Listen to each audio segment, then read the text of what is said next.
Olá, seja bem-vindo a mais um módulo desse curso, Além do Setembro Amarelo. E hoje nós estamos aqui com a Mirela Furque, ela é psicóloga. Rapidinho ela vai fazer sua apresentação por aqui, né? E o nosso propósito nesse curso é trazer para você algumas orientações, algumas informações acerca do suicídio, acerca aí dessa campanha fantástica que é o Setembro Amarelo. Mirela, conta pra gente um pouquinho da sua experiência, faça a sua apresentação ao pessoal que está nos ouvindo, né? Para que a gente pudesse hoje prestigiar as suas orientações, suas recomendações acerca do tema. Primeiramente, eu gostaria de agradecer o convite, né?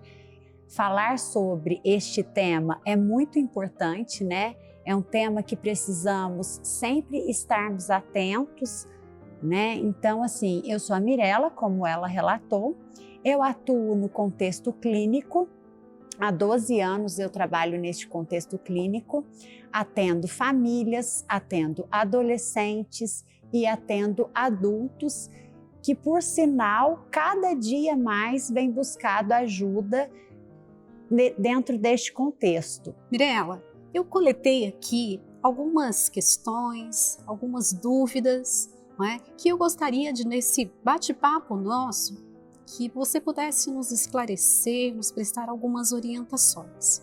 O tema deste vídeo está relacionado com pessoas com quem convivo, como posso estar alerta sobre sintomas na minha família, amigos e trabalho. E para a gente começar esse bate-papo, eu gostaria que você respondesse para a gente uma pergunta-chave. O pessoal enviou aqui.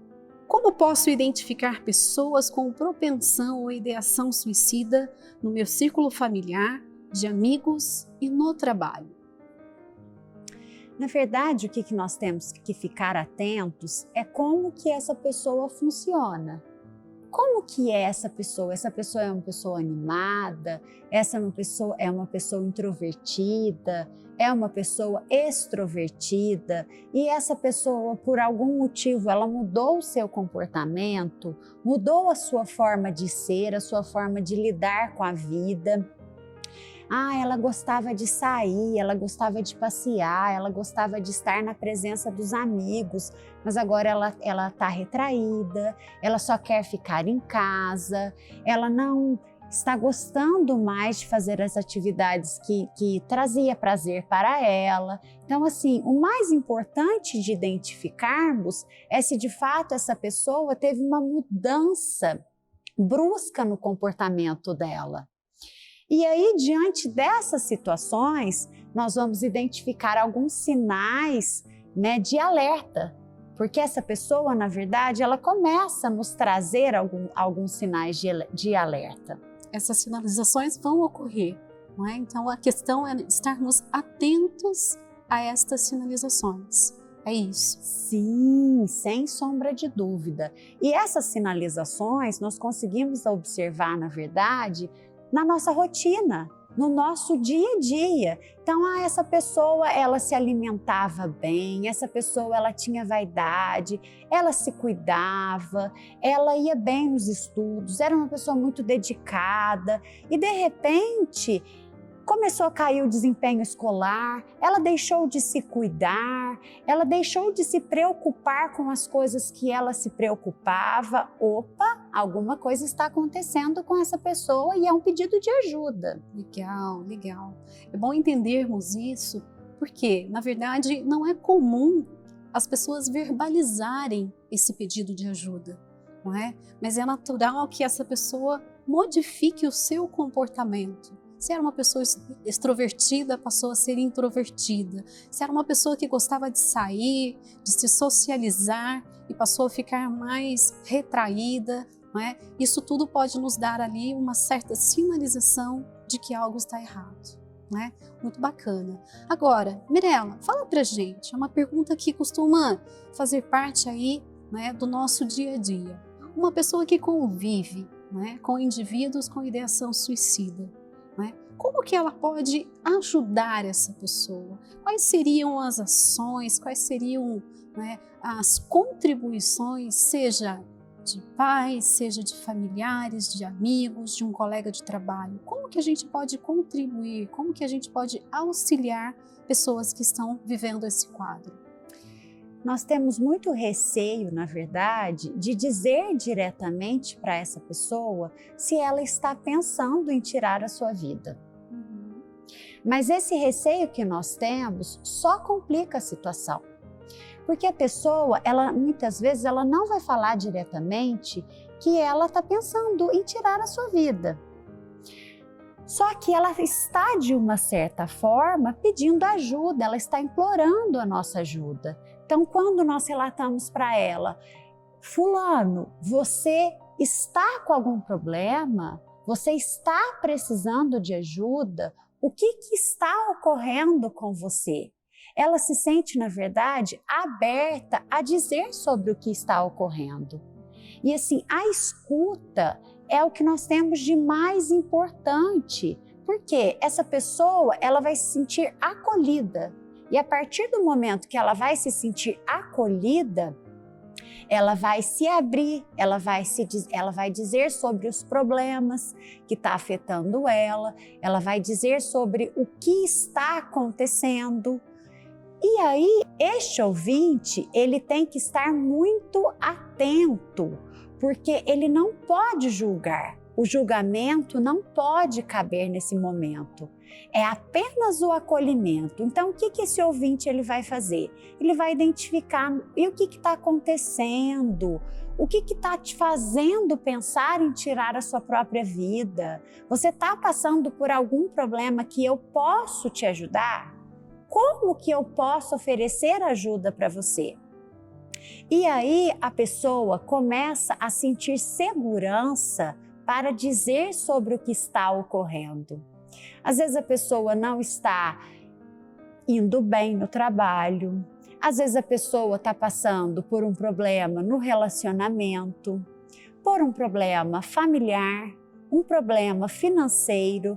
Então, esta acolhida, ela é determinante para que a pessoa se sinta à vontade e consiga começar a dizer para você o que está acontecendo com ela. Muito bom, muito bom. Você comentou agora há pouco sobre mudanças de comportamento. Uma pessoa que é extrovertida, passa a ser mais introvertida, mais reservada. Uma pessoa que gosta de sair, se divertir, passa a ficar mais enclausurada, mais solitária. Você poderia colocar para a gente mais alguns tipos de comportamento, mais alguns sintomas, de que uma pessoa que está nesse quadro poderia descrever, poderia sinalizar para quem convive com essas pessoas? Sim. O que acontece na verdade? Existem vários sintomas que estão associados e que na verdade são sinais que a pessoa está demonstrando que ela não vai bem, Então tem a apatia, tem a questão da insônia, ou a pessoa ela fica com insônia, ou na verdade a pessoa sente muito sono, então ela passa muito tempo dentro do quarto. Tem a questão da alimentação, que muda muito também. Essa pessoa ela pode começar a comer demais, ela está muito ansiosa, ela come demais, ou ela pode, na verdade, perder o apetite, então começa a perder peso ou a ganhar peso, A pessoa, ela entra em um processo de culpabilização. Como que funciona, na verdade, esse processo? Ela tem uma tendência muito grande de enfatizar as coisas negativas. Então, ela hipervaloriza as coisas negativas e, na verdade, desvaloriza o que ela tem de positivo. Então, fica uma pessoa muito para baixo, às vezes ela se torna agressiva, ela perde a expansividade se ela era uma pessoa expansiva, E muitas vezes também é muito importante observarmos as redes sociais dessa pessoa, porque às vezes ela começa a publicar conteúdos que você identifica que ela não está muito esperançosa com a vida. que ela não vê uma luz, ela não vê uma solução, ela não vê uma forma, na verdade, de resolver o seu problema. Então, por isso que ela acaba entrando nesse pensamento que cada dia mais ela começa a alimentar, que não faz sentido ela viver. Mirela, é possível falarmos de uma rede de vigilância aos indivíduos propensos ao suicídio? Sim, sem sombra de dúvida. Isso é algo muito importante e determinante, na verdade, para que essa pessoa não cometa o suicídio. Como que ocorre isso? Nós temos que criar uma rede de apoio entre as pessoas que são mais próximas. Então, familiares, amigos. Essa rede de apoio, na verdade, são pessoas que esta pessoa que está passando por algum problema, essa pessoa que não está bem, ela vai recorrer a esta rede de apoio quando ela não estiver se sentindo bem. E além dessa rede de apoio também dos familiares, dos amigos, das pessoas próximas, a gente pode incluir também nessa rede de apoio os colegas de trabalho, um chefe, porque grande parte do tempo essa pessoa passa ou na escola ou trabalhando. Então, às vezes, ela já tem um certo hábito de retornar para casa e, de repente, ficar no quarto sozinha. Então, às vezes, as pessoas que estão ali, as pessoas que acreditam, na verdade, serem próximas, nem sempre são as pessoas que conseguem identificar alguma coisa. Além do que, existe o CVV, que é um Centro de Valorização à Vida, no qual presta um serviço gratuito e conta com profissionais voluntários que estão preparados para receber ligações 24 horas. Então, se essa pessoa está passando por uma situação muito difícil, ela não consegue acessar a rede de apoio porque ela não se sente à vontade, ou porque ela ligou e a pessoa não atendeu, porque isso, gente, é algo que não tem horário. Pode ocorrer 1h da manhã, pode ocorrer 5 horas, pode ocorrer 6 horas da tarde, a hora que as pessoas estão saindo do trabalho. Então, às vezes, você até quer recorrer a alguém, mas essa pessoa não está disponível para te escutar no momento que você precisa ser escutado. Então, nesse Centro de Valorização à Vida, a pessoa encontra este apoio que é muito importante. Ótimo. E quando você fala aí de pessoas com as quais nós convivemos, né? Eu fazendo parte desse círculo de amizade, né? Pessoas com as quais eu trabalho, pessoas com as quais eu convivo, não é? Como que eu, enquanto parte desse círculo, consigo identificar se essa pessoa apenas precisa de um ouvinte, de alguém que a acolha, converse, receba ali o seu desabafo, ou se eu tenho que levar essa pessoa para um tratamento especializado, se eu devo encaminhá-la a um tratamento de um profissional. Como fazer ali a medição da atitude em que essa pessoa com a qual eu convivo, seria a mais adequada? O importante nesse quesito é identificar se essa pessoa está com ideias de se matar. Então, assim, se ela pensa que a vida não faz mais sentido, que ela estar viva, ela é um incômodo para as pessoas, que se acontecer alguma coisa com ela, ninguém vai sentir falta. Então, neste estágio, nós estamos falando de ideias suicidas, né? Então, nós estamos no mundo das ideias. Quando nós saímos do mundo da ideia e passa para o plano, então essa pessoa, na verdade, está planejando em tirar a vida dela. Então, ela está planejando como ela vai executar esse suicídio. Se ela vai tomar medicamento, se ela vai utilizar de alguma arma de fogo, se ela vai utilizar de uma corda, né? Porque a pessoa, ela ela tem alguns estágios que vai se agravando, né? Até chegar, na verdade, na tentativa do suicídio e na execução do suicídio, né? Então, assim, a gente precisa identificar, a gente precisa escutar e perguntar para essa pessoa. E eu acredito que, como é um assunto muito relevante e muito delicado, a ajuda de um profissional, ela só vem a agregar.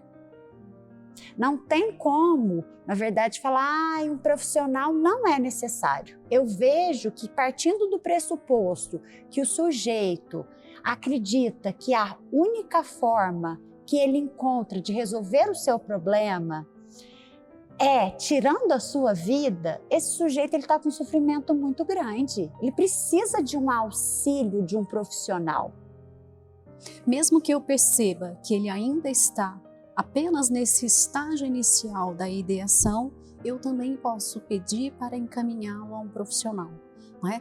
Lembrando que, se ele já passou da ideação para uma tentativa, a presença desses profissionais é ainda mais importante. Seria isso? Sim, sem sombra de dúvida. E quando nós falamos desses profissionais, na verdade, nós estamos falando tanto do psicólogo quanto do psiquiatra. Porque somente o psiquiatra consegue, na verdade, identificar se esse indivíduo ele consegue, com a terapia, trabalhar essas questões emocionais que ele está passando, ou se ele precisa também de uma intervenção medicamentosa. Mirela, dentre os grupos com os quais convivemos, seja famílias, sejam amigos, eu ainda percebo uma facilidade de identificação desses sinais. Mas dentro de um ambiente de trabalho, talvez este quadro seja banalizado. O que é possível fazer para evitar a banalização do tema suicídio no ambiente de trabalho? Dizer sobre isso é algo muito complexo, né? Porque as pessoas ainda, elas possuem a crença de que cão que late não morde, né? E infelizmente, no suicídio, isso não ocorre. As pessoas, na verdade, que estão com ideias de se matar, de tirar a sua vida, elas realmente não encontram uma outra forma. Elas estão cegas. Né? Então, elas estão com um olhar distorcido, enviesado. Então, quando nós pensamos que, de repente, essa pessoa que está pedindo ajuda, porque quando a pessoa fala que ela está pensando em tirar a sua própria vida, é um pedido de ajuda. Ela está pedindo, ela está suplicando, na verdade, essa ajuda. E aí, às vezes eu não tenho muita afinidade com essa pessoa, às vezes não é uma pessoa que eu gosto muito, e eu falo, essa pessoa está querendo chamar a atenção. Ela está querendo que todos os olhares fiquem para ela. Nós temos que fazer um exercício de esquecer que essa pessoa que está pedindo ajuda é uma pessoa, às vezes, que eu não tenho afinidade.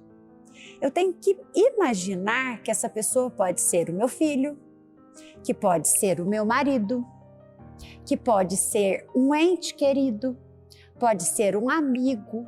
Então, quando eu tiro essa imagem deste colega de trabalho e consigo colocar essa pessoa em um lugar mais especial da minha vida, o que vai ocorrer?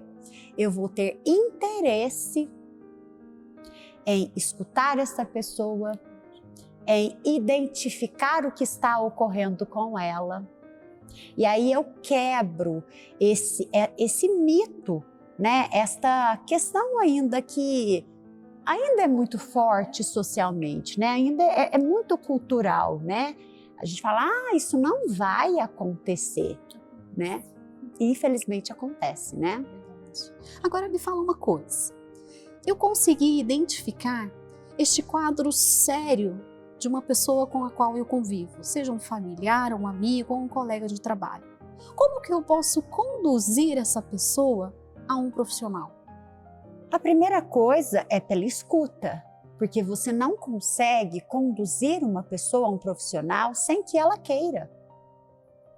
Então você vai se aproximar dessa pessoa e vai dizer para ela: olha, eu estou percebendo que você não está como você é. Você está passando por algum problema, você precisa de alguma ajuda. E aí essa pessoa vai começar provavelmente a dizer para você o que ela está passando, o que ela está sentindo. Então a porta de abertura é exatamente romper com essa questão. Nossa, eu estou sentindo que a pessoa está estranha, mas deve ser só um momento, deve ser só um problema pontual, daqui a pouco vai passar. Não, né? O ser humano, ele pode, na verdade, estar assim no limite dele. Ele não encontra mais outra solução.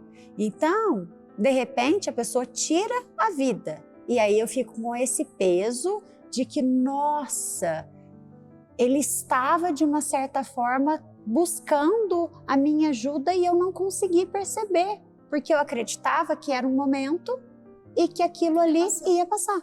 Quando você fala de ajuda, o que funciona e o que não funciona dentro desse processo de ajudar o outro que está com ideação suicida? O que funciona é a questão da escuta. Então, eu vou escutar.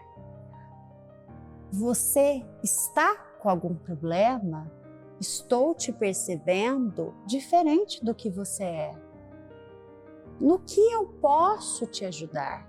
Então, é aquela escuta do acolhimento, aquela escuta verdadeira, aquela escuta de interesse. Eu estou interessado em saber o que está ocorrendo com você. O que te aflige. O que te aflige, exatamente isso. Esta é a principal ajuda, sem sombra de dúvida. E o que não funciona, Mirella? Julgamento. Né? Porque nós temos uma tendência muito grande de acreditar que só pode ser um problema para o outro se aquilo ali for um problema para mim. Então, se eu lido bem com aquilo ali, se aquilo ali eu já passei, ou se eu passasse, eu acredito que seria muito tranquilo, então eu tenho uma tendência natural de desvalorizar. Que bobagem! E muitas vezes ainda eu verbalizo, né? Muitas vezes eu falo para a pessoa assim, mas olha, você me conhece, você sabe a quantidade de problemas que eu passo na minha vida e eu nunca pensei em me matar. Onde já se viu você ter ideias de tirar a sua própria vida? Então, o que acontece? A pessoa já está mal, a pessoa já não está conseguindo encontrar uma solução para o seu problema e, em cima desse julgamento, o que essa pessoa vai acreditar? Realmente eu não sou capaz. Realmente não faz sentido eu viver. Ela acaba agravando o quadro ao invés de ajudá-lo. Exatamente. Nossa, muito bom, Mirella. Te agradeço imensamente por todas essas orientações e no próximo vídeo nós vamos ainda continuar esse bate-papo gostoso com a Mirella aqui, mas falando um pouco mais sobre a ideação suicida, sobre o Setembro Amarelo, porém com foco em adolescentes. Aguardamos você no próximo vídeo. Até lá! Até!